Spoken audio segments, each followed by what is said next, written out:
Every time I move to a new place, it feels like starting over. No contacts, little understanding of the local customs, no familiarity with the environment around you. It takes time to adjust, but it does not have to take long to feel at home. In the last 15 years, I lived in 6 countries. For some of them, I have nothing to show but a couple of photos and a fading memory. For others, I have long-lasting friendships and small communities that, when I lived there, felt like a second family. The difference between the two was never the place. It was always what I did in the first few weeks after arriving. In this video, I'm going to share my experience and the exact steps I developed to integrate as fast as possible when you move somewhere new. The main places where I lived when I was in my 20s were Australia and New Zealand. I did 9 months in New Zealand and 14 years in Australia. But the first few years I knew nobody here. I did 1 year with my ex-girlfriend, then I came back with my best friend at the time, and he stayed 17 days and then he wanted to come back to Italy. Fine. But all in a sudden I was on my own and I didn't know anybody at all. The first month I spent in Sydney was horrible. Then one night I decided to fly to Perth and I came here and I was in the same boat. I knew nobody at all. So I went to a hostel, and hostels are magic because you get to know so many people from different cultures. Hi. Hello. We're making a video. For YouTube. I'm sorry I interrupted. It's fine. What is it about? It's about masculine health. Oh yeah, that's very important, eh? Yeah. Where is your accent from? I'm from the Netherlands. Oh, beautiful. Where are you from? Italy. I was recording a video about networking and this guy just stopped me. So we spoke for 5 minutes and now he's on his way. But the one thing I was saying is that the most important thing is about talking to anybody. And then you select from abundance. When I was on my 20s, I was hanging out with people just because they were there, because they were asking me out. And now I have many more boundaries. I value my time much more. I think it's important as you grow up to understand what kind of your avatar, like in business, what kind of people you want to hang out. Because, you know, you are the average of the 5 people you spend most of your time with. So if you want to be a healthy person, if you go to the gym every day like I do, and you think about business, you don't want to gossip, fuck gossiping. You want to talk about ideas, about things that are happening in the world in a positive way. You want to think about projects and visions that you have and manifest these visions. So you're likely, very likely, not to hang out with people that are talking about other people, that they are drinking and smoking all the time, that they stay on the couch watching Netflix every night. These maybe are not your kind of people, but you can meet 100 people and then filter through them. And for me, at the beginning, I was extremely shy. I spent 6 years in high school because I had to repeat 1 year with 24 girls. And I was extremely shy and not able to speak to women at all, apart from my classmates. So when I ended high school, I thought there was a problem. I wanted to level up, to move forward. So I started using the camera and taking photos of women, just to get better at photography and getting better at talking to women. And when I moved to Australia and I started traveling by myself, I started taking photos of people in the street photography. And then these evolved into videos because I was so passionate about YouTube. And by doing this, it became extremely easy to get to meet people. Hi. Yeah, I'm making a movie. Can I say hello? Yeah, sure. And here's my new friend of the day. What's your name? Where are you from? What do you think? France. No, come on. Europe? Yeah, of course. North or south? South. Italy. Of course, Italy. I've been to Livigno and I've been to Apricota. Okay, nice. On the Alps. I'm from Prague. Oh, beautiful, From man. the Czech Republic. Yeah, How long have you been here? 14 years. You loving it? Yeah, of course. I'm double citizen And now. what are you doing? I would love to be I'm that making a video about networking when you move anywhere in the world. And how have you found networking in Australia as opposed to Italy? Better? It's very easy. People Better? are very Easier? open. Yeah, You reckon? People are more friendly, right? trustworthy. In Italy, Yeah. you speak to them in the street and they think you want to rob them. Yeah. No, it's true, man. It's true. Get your espresso and then that's it. What's your channel? I'll have a look. Okay, I can give you a business card. It's the last one of the day. Here. Thank you so much. Am Yeah. I going to make a feature? Yeah, maybe, probably. Please Yeah, edit me. sure, I would love sure. to see that. Okay. I'm going to see it. Sounds good.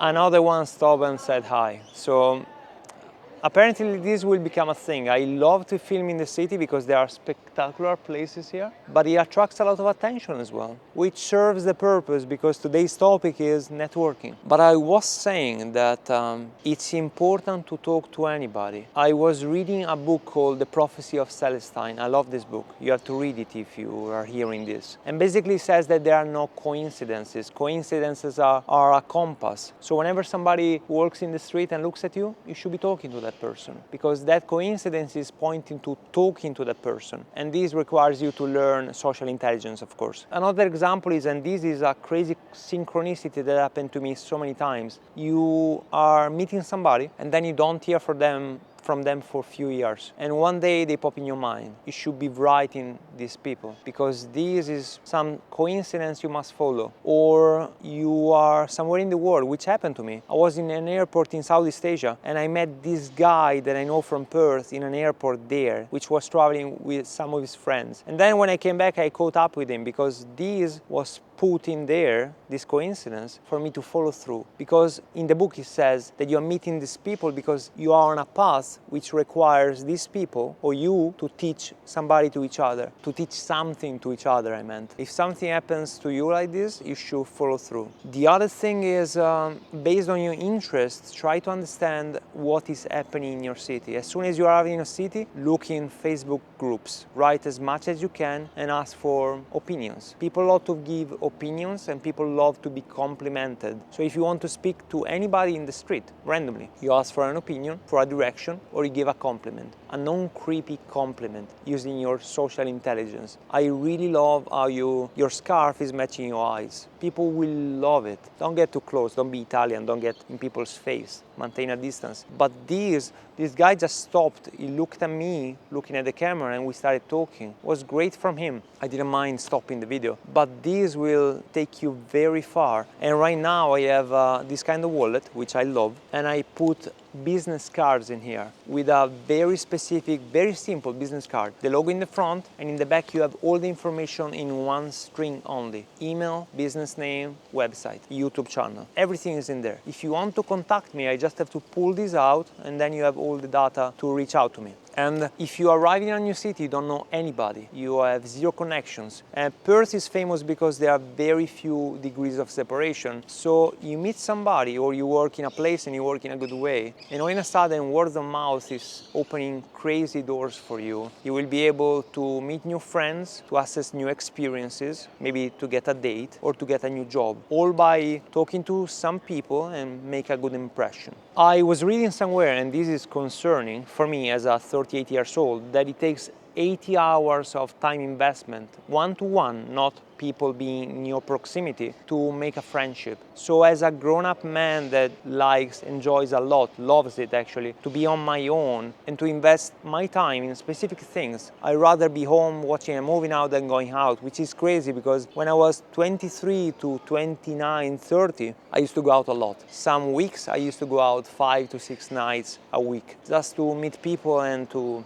get more dates. But now I really enjoy staying on my own, and to think about, I had to make an investment of 80 hours to meet a new friend. I have very limited time, because I'm working on the videos, I'm editing the videos, I'm working on the business part of the YouTube channel, and it takes a long time. I mean, on top of that, if you have a part-time or a full-time job, your week is gone. So right now I'm filtering a lot on the friendships that I make, on the people that I meet, on the time that I spend, and the amount of times I say no increased a lot since I was in my 20s. And as I was saying, friendship requires intentional investment, not just proximity. And as a childcare educator, I can tell you that everybody needs belonging and well-being. And belonging is being part of something, feeling like being part of something. And the first thing I did when I came back to Perth was, and this was in the back of my mind all the time, in Switzerland and in the 2 years that I've been traveling with my ex-girlfriend across Europe, the importance of forming a community. We lived in a community for 2 weeks and it worked until people had to clean the toilets. Then it stopped working, everything started crumbling. A real community, in my opinion, is a place where people take responsibility, community. And you can have the same even in a city. You don't have to live all together, performing activities together all the time. But if you know that on a Thursday in the morning, you are jumping in the water with other people at an event, and then you have breakfast. On a Tuesday night, you go and dance salsa and bachata with other strangers. And on a Friday night, you go playing Dungeons and Dragons. You get so many people that are like-minded with your same interest, performing things that help you evolve in a specific way that you choose. Plus you have connections, because maybe somebody remembers you when he thinks about a cool guy to introduce to this girl, or a guy that is very good at doing video editing for this job. So the first 2 weeks I came here, I was invited on a boat trip. And I will be honest, I didn't want to go because I thought I will be stuck there for a few hours. I thought few hours, and it ended up being 7 hours, but I loved it. It was 7 hours of sun. I got to film all day. I got to fly the drone and take amazing footage. And in the end of the day, I met this guy, which I shared the video with, which was the captain of the boat, which invited me again. So next time I will go, I will know a little bit more on how to manage a boat. And I have a guy to text if I want to maybe hang out. The other very important thing is about becoming part of a society when you step in. When I first arrived, and this guy just told me, you still have a strong accent. When I first arrived, I stopped talking Italian. I pretended I was not Italian when I was speaking to Italian people. And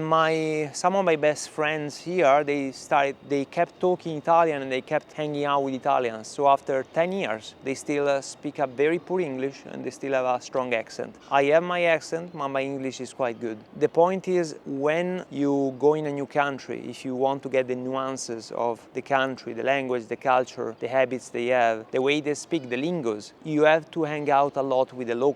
And you have to maintain a balance, because if you hang out 100% with the locals and you dismiss completely the Italians, for example, maybe you start missing your culture, your food, the way you speak in a certain way. And after a few years, you have enough of it and you want to come back home. So you have to maintain a certain balance in between the two, maybe 80-20, like the Pareto principle. I apply this thing in many countries, but I failed completely in Switzerland and in Europe when we were traveling, my girlfriend and I, across Spain, Switzerland, France, and a bit of Germany. We never hang out with other people. We always stayed in between the two of us, and we never did anything else apart from the relationship stuff. And this was a mistake. As much as I love her and as much as I enjoy spending time with her, you need time on your own or with other people, where you can relate to others and spend time with others and get to know other people. Having a reference in the masculine where you can talk in a specific way, open up emotionally in a different way, and get to know other people. That can be your reference when you want to go back to this country, where you need to go in different places and they have an insight that you will not be able to get just by Googling stuff. In Switzerland, I did not apply this. I did not make